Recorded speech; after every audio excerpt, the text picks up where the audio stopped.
A Revolução Globalista. Bom dia, pessoal. Hoje nós vamos ler um artigo que eu escrevi e circulou no Digesto Econômico de setembro a outubro de 2009, tudo bem? Vamos lá então, direto para a leitura. Para quem quer que deseje se orientar na política de hoje, ou simplesmente compreender algo da história dos séculos passados, nada é mais além, nada é mais urgente do que obter uma clareza quanto ao conceito de revolução. Tanto entre a opinião pública quanto na esfera dos estudos acadêmicos, reina a maior confusão a respeito.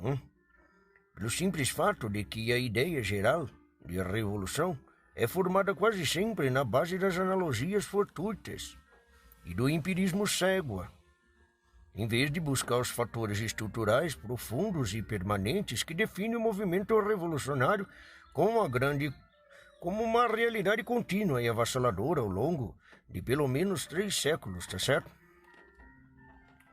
Só para dar um exemplo ilustre, o historiador Crane Brinton, em seu clássico The Anatomy of Revolution, busca extrair um conceito geral de revolução da comparação entre 4 grandes fatos históricos, tidos nominalmente como revolucionário: as revoluções inglesa, americana, francesa e russa.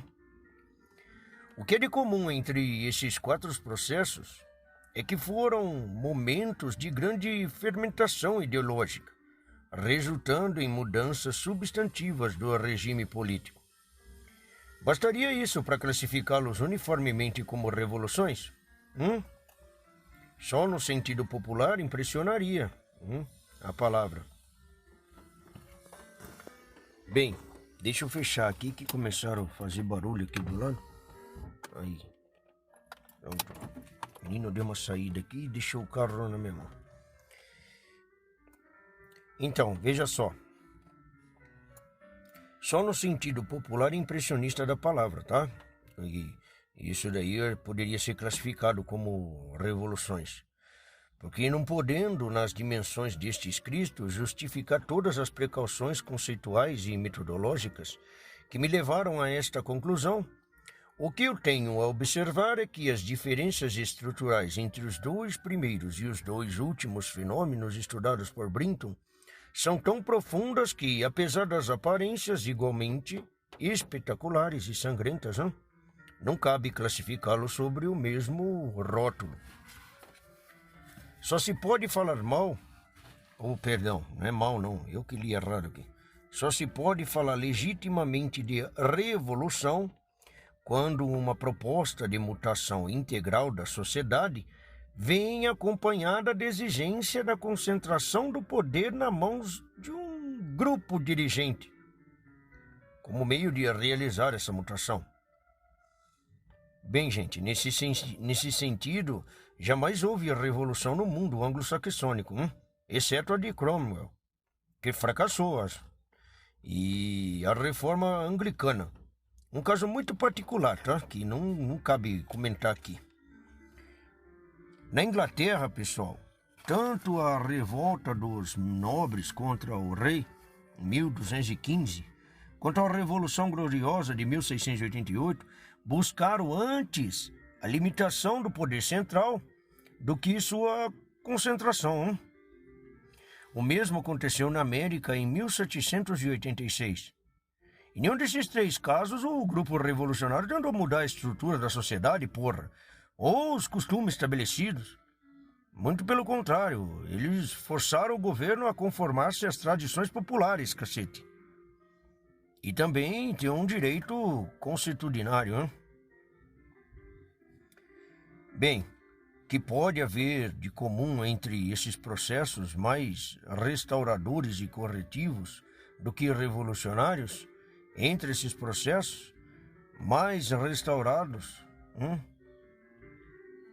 e os casos da França e da Rússia, onde um grupo de iluminados imbuídos do projeto de uma sociedade totalmente inédita e radical, em oposição com a anterior, tomam o poder firmemente resolvido a transformar, pessoal, não somente o sistema de governo, mas a moral e a cultura, porra, os usos e os costumes, a mentalidade da população. O que tem de comum? Até eles queriam transformar até a natureza humana em geral, porra. Não houve revolução no mundo anglo-saxão. E bastaria esse fato para explicar a preponderância mundial na Inglaterra e dos Estados Unidos nos últimos séculos. Hein? Se além dos fatores estruturais que as definem, o projeto de mudança radical da sociedade e a concentração do poder como meio de realizá-lo, algo há de comum entre todas as revoluções é que enfraquecem e destroem as nações onde ocorrem, deixando atrás de si nada mais do que um rastro de sangue e nostalgia psicótica, hein? Das ambições impossíveis. Gente, a França, antes de 1789, era um país mais rico e potência dominante da Europa, porra! A Revolução inaugura ao seu longo declínio, que hoje, com invasão islâmica, alcança dimensões patéticas, pessoal.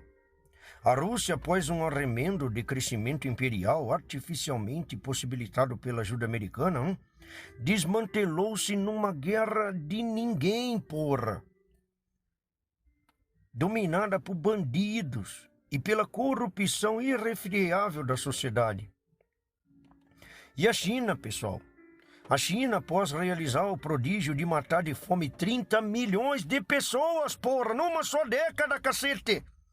Só se salvou ao renegar os princípios revolucionários que orientavam a sua economia e entregar-se gostosamente às abominações das delícias do livre mercado. De Cuba, de Angola, do Vietnã, da Coreia do Norte. Eu nem digo nada, pessoal. São teatros de grande guinol,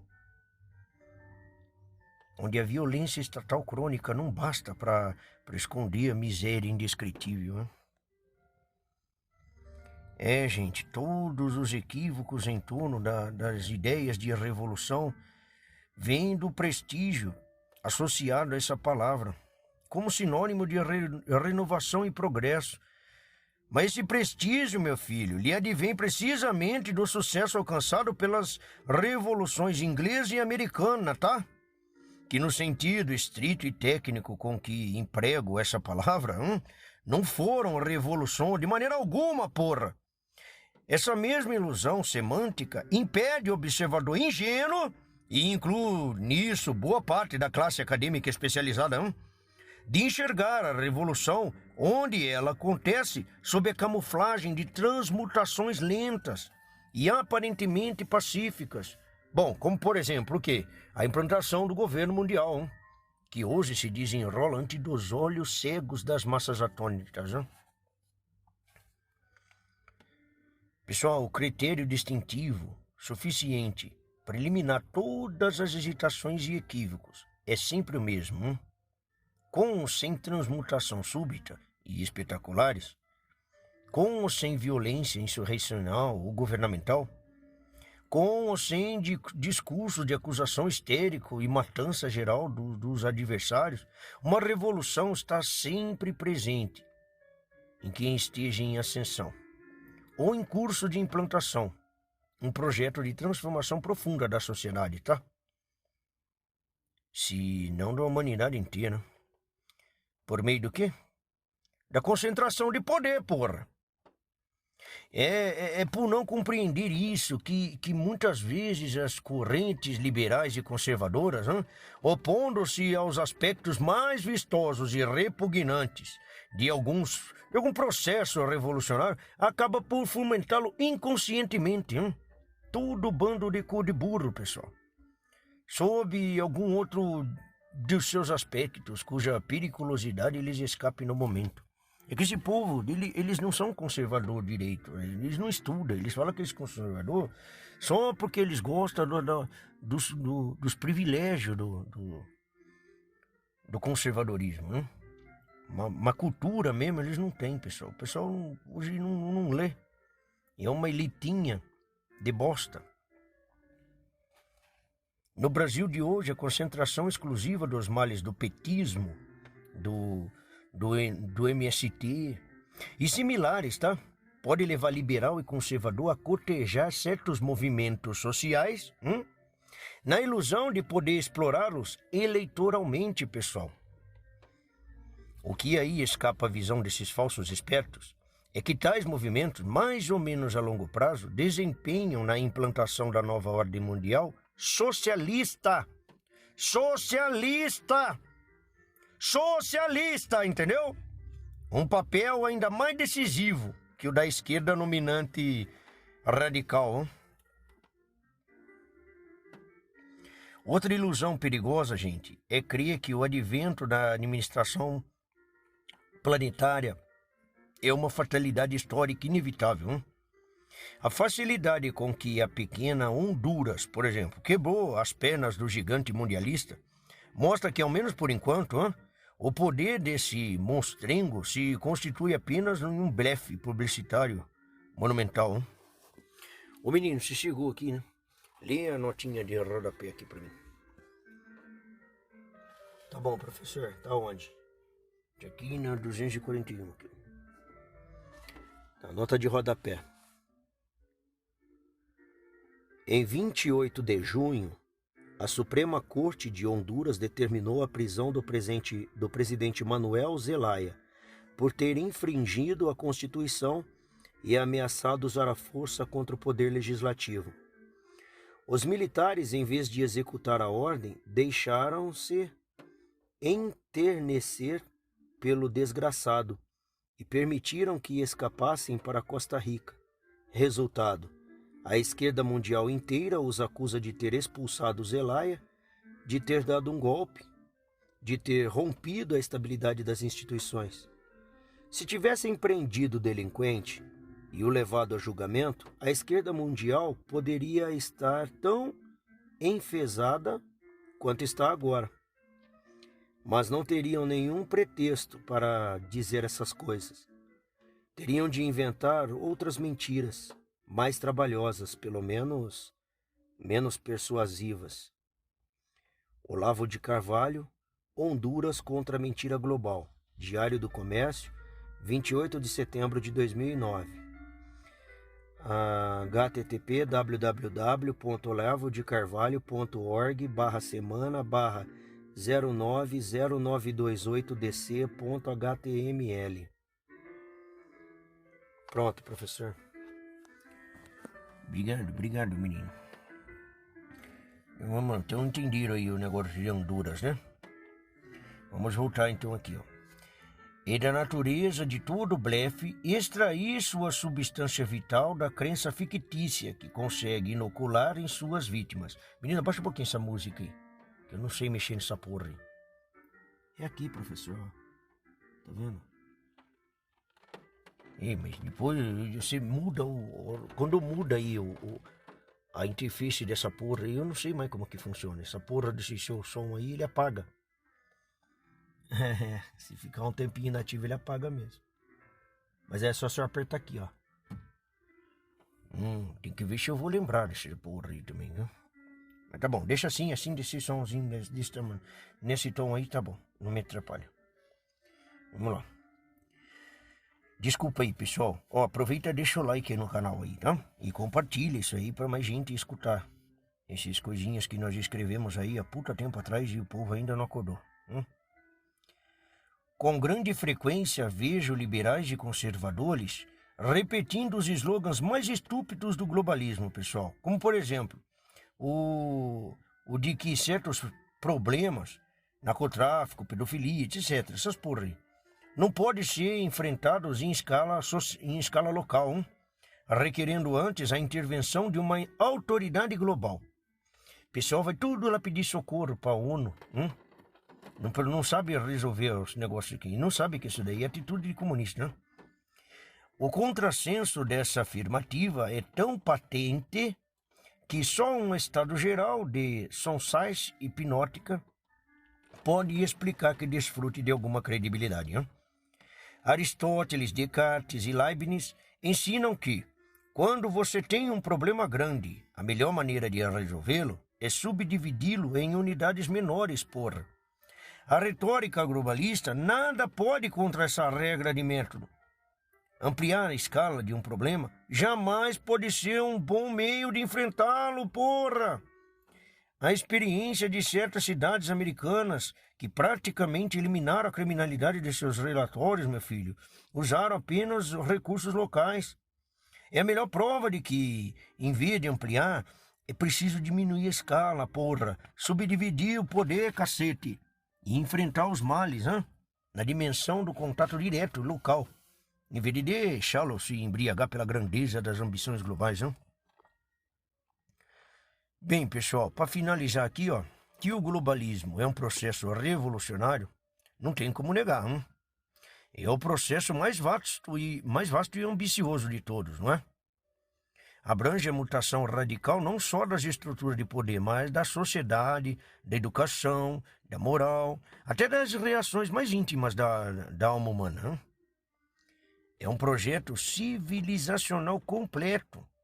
E sua demanda de poder é da mais alta e voraz, que já se ouviu falar. Tantos os aspectos que o compõem, tal a multiplicidade de seus movimentos, que eles abrangem, que a sua própria unidade escapa ao horizonte de visão. De quem? Porra, de liberais e de conservadores, pessoal. Levando para tomar decisões desastradas e suicidas, no mesmo momento em que se esforçam para deter o avanço da esquerda. Eles acham que estão fazendo diferente, mas estão seguindo o mesmo caminhozinho. Ai, se esse povo estudasse, hein? A ideia do livre comércio, por exemplo, que é tão cara ao conservadorismo tradicional, a mim também é, tá? Tem sido usada como instrumento para destruir as soberanias nacionais, pessoal, e conseguir sobre suas ruínas um onipotente leviatão universal. Um princípio certo sempre pode ser usado de maneira errada, nunca esqueça disso. Se nos apegamos à letra do princípio, sem reparar nas ambiguidades estratégicas e geopolíticas envolvidas na sua aplicação, contribuímos, meu filho, para que a ideia criada para ser um instrumento da liberdade se torne uma ferramenta para a construção da tirania, tá bom? E é isso aí. Depois a gente continua. Fica com Deus aí, Deus abençoe, dê um bom dia para vocês e vamos para frente aí, tá bom? Valeu, pessoal. Até a próxima aí, que eu volto, tá? Rosana, eu te amo. O pessoal aí do Brasil Paralelo aí, aguenta as pontas aí que vai melhorar, viu, pessoal? Os homens estão ferrando vocês aí, né? Mas o papai do céu aqui tá torcendo, tá mexendo os negocinhos aqui. Vai melhorar, viu, pessoal? Que Deus abençoe vocês aí. E você que não conhece ainda o Brasil Paralelo, viu? Você faz favor de ir lá e se inscrever no canal dos meninos aí, que lá tem muita história verdadeira, viu, pessoal? Não esquece, os comunistas, eles recontam a história de forma mentirosa, mas os meninos do Brasil Paralelo são muito bons. E os meninos do Brasil Sem Medo também, tá bom? Fica com Deus. Um abraço aí. Aumenta a musiquinha onde mesmo aqui? Aqui, professor. E como é que eu faço para aumentar? Assim, vamos terminar, vamos ver se eu consigo fazer. Aumentei muito, porra. Sim. Isso, vai fazer. Que legal. O que é isso aí? Isso aqui é bar, professor. Muito bom. Sebastião Bar. Gostei.